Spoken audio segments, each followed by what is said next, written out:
Hello, welcome back. We're going to continue discussing Australian culture, starting with their government. They are a democracy, but it's a little bit different than our democracy. They do elect a prime minister. They do elect a parliament, which is like our Congress, but they do have a queen, and the queen is mostly symbolic. Very similar to another country that we discussed last semester, or last unit, I should say, in East Asia. Can you remember which country we discussed that was also a constitutional monarchy? That's right. Japan is a constitutional monarchy. They had a prime minister, they had a legislative branch, but that are democratically elected, but they also have an emperor, which once again is mostly symbolic, tradition. You've got this emperor that's been there for thousands of years, but they don't want to get rid of it or him. Same in Australia. Now, the interesting thing about Australia, since they're part of the British Commonwealth, even though they're separate from Great Britain or the United Kingdom, they still see the Queen of England as their queen. They consider her to be the Queen of Australia. And there are many countries around the world that still see the Queen as their queen. Canada, for instance, she's not the Queen of England to them, she's the Queen of Canada. And so same thing, when she passes away and her son takes over, he'll be the King of Australia and the King of Canada.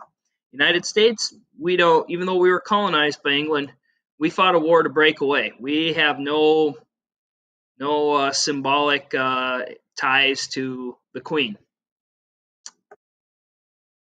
There's the royal family. Think this guy, I think that's Harry, he just left. He basically said, I don't want any part of it anymore, but he'll still take the money. All right.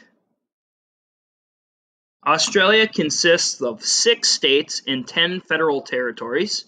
Some of those territories, they don't have enough people to be a state. So they're a territory, or they might be too far away. They're out in the ocean. But these are the different regions. And the states, you can see Western Australia, South Australia, Queensland, New South Wales, Victoria, Tasmania, Canberra I think that's a territory because it's just the capital, kind of like ours.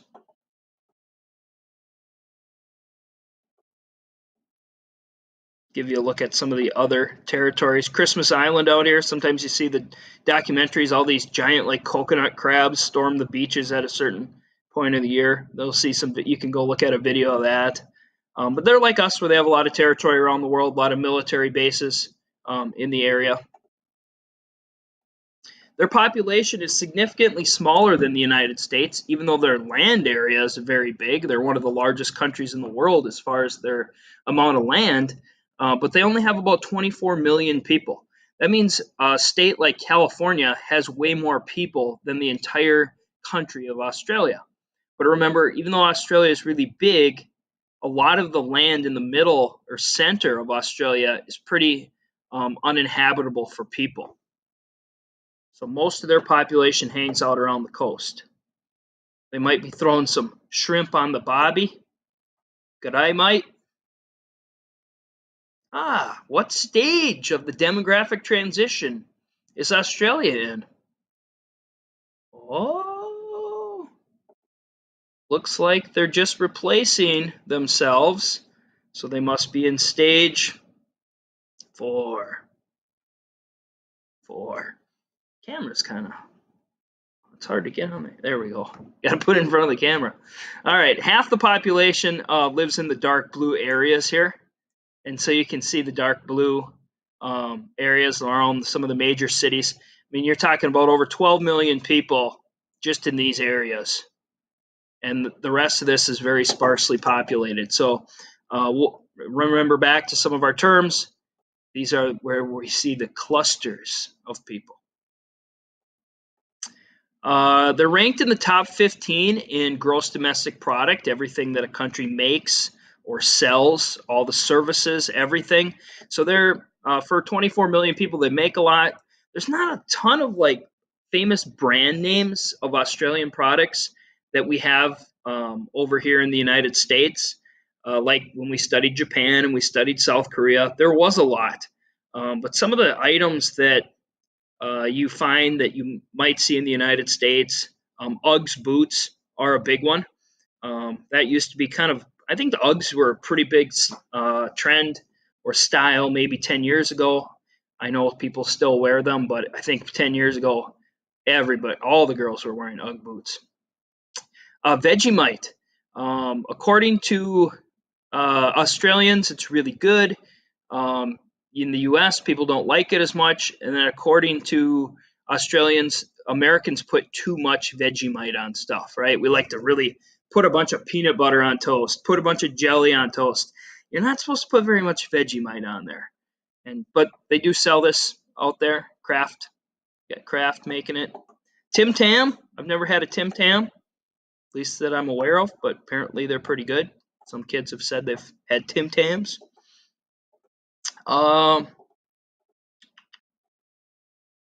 Yeah, you can see the list. Australia down here in 2017, GDP was 1.3 trillion. Here's a look at their money, their currency. It's different colors. We're one of the few countries where our currency is all kind of the same color. Wonder if you kids recognize this man, Steve Irwin, famous Australian, the crocodile hunter. Passed away several years ago now. Stingray got him. Some other famous Australians, Mel Gibson, famous actor. Keith Urban, musician. Country singer. Right? Probably singing about driving down the dirt road in his pickup truck, looking for kangaroos. Nicole Kidman, actress. The Hemsworth brothers. Thor, and I can't remember his other brother's name. He's not quite as famous. Oh, Iggy Azalea, famous singer. Right? I think it's like, I'm so, was it? Oh, how's it go? I can't remember. Something, nah, but you already knew that. I don't know. Hugh Jackman, Wolverine. I'm so something. But you already, yeah, I don't know. I'll have to look it up later. Somebody Google it. Canberra is the capital. All right. It's not their largest city. It's kind of like our Washington D.C. There's cool stuff there. There's things that you can, museums and that's where they're making the laws and historic places. But it's not like their New York City. It's not like their Los Angeles. It's not their Chicago. There's the Capitol building.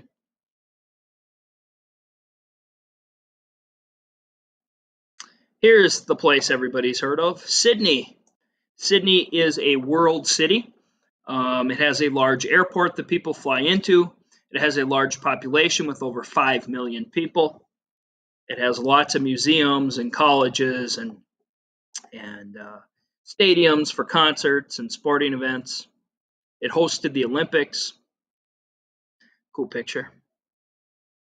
And of course, everybody knows Sydney's most famous landmark is the Sydney Opera House. We'll see a video link on it later on.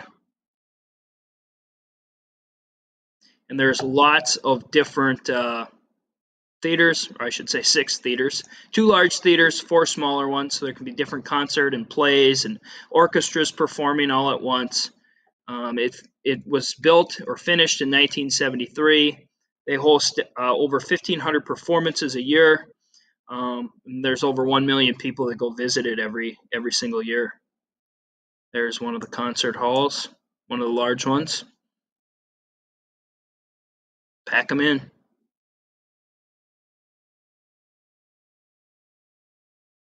And like we saw on the previous map, most people are living these dark red areas on the East Coast. Sydney's over there. You have some people down here in the southwestern area. Otherwise, in the middle, you're talking about very few people. Melbourne's another city that you're going to hear of. They call it the Hollywood of Australia. Why do you think they call it that? That's right. That's where they're making movies. Population of Melbourne, about 4.9 million, so another big city. You're talking about a place where you only have 24 million people total in the entire country, and 5 million of them are living in Sydney, and another 5 million in Melbourne. If you're a big tennis fan, that's where they hold the Australian Open every year, one of the 4 Grand Slam tennis events.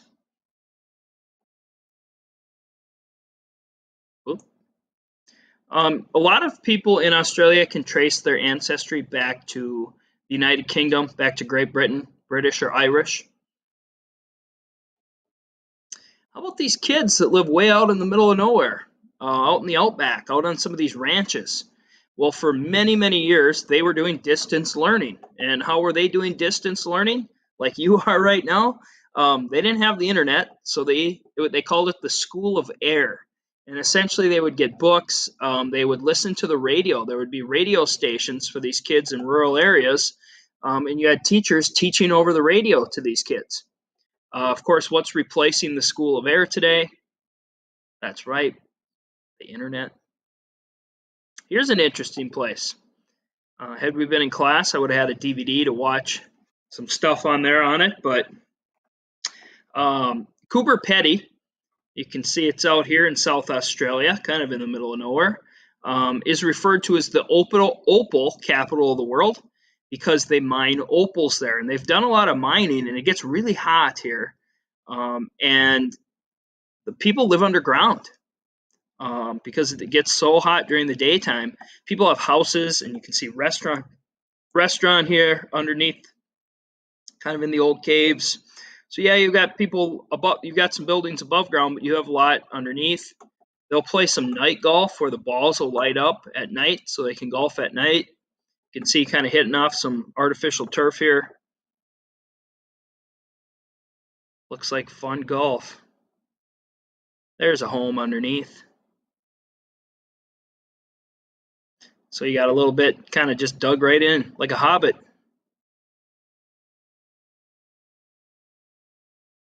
And this is what they're going after, the Australian opal. It accounts for 95 to 97% of the world's precious opals. I just watched a movie, Uncut Gems, Adam Sandler, Kevin Garnett, the big ticket. They were in there, and he's selling an opal that came from Africa. And that was kind of they auctioned it off, and that was kind of the big thing. So if you've seen that movie, they have to kind of crack a bunch of rock out alongside of it to get at the opal, but they've got all these different colors. Australian culture is dominated by the ocean. This is the ocean plays a big part in their lives, whether it's swimming, whether it's surfing, fishing. A lot of people live on the coast. Their diet consists of a lot of seafood. A lot of the sports that they do well in consist of swimming. If you watch the Olympics, Australia always is doing very well in the swimming competitions. They hang out at the beaches all the time. There's some bronze medalists. Scuba. Stingray. So I've got Steve Irwin. Some of the best beaches in the world right now, they've been having to close them because of the coronavirus, COVID-19.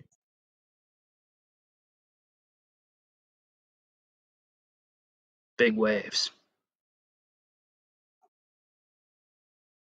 Cricket, one of the most popular sports in Australia. Nobody in the US really plays cricket, but cricket is huge over there. It's huge in the Pacific region, and it is the #1 participation sport in Australia. Talk about participation sports in the US. I mean, baseball, softball are probably up there. Basketball is probably up there. Soccer is growing. But this is the #1 participation sport that lots of kids play growing up. It's one of the few sports that I don't really understand the rules. Some lumberjack competitions. Well, duck. The bush is a term for rural, undeveloped land or country areas in certain countries. They'll call it the bush.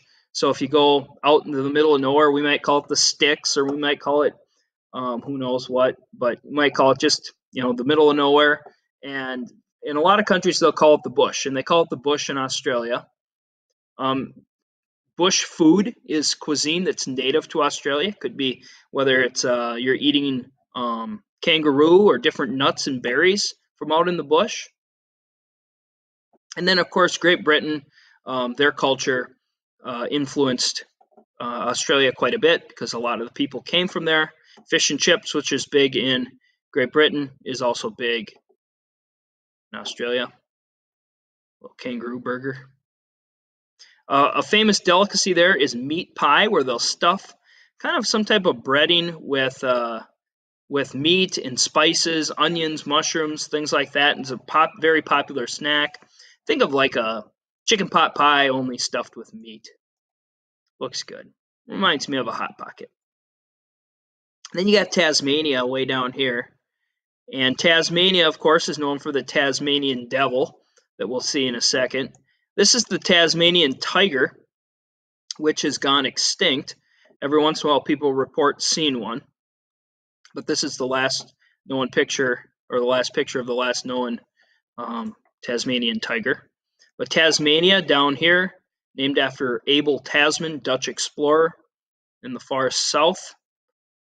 And there's the Tasmanian devil. I think I'll have a video link for you later. Look at that. Oh, there's Taz. Yeah, look at those things. And these things are endangered. Just different species of animals entering Tasmania over the last 100 years has put them in danger.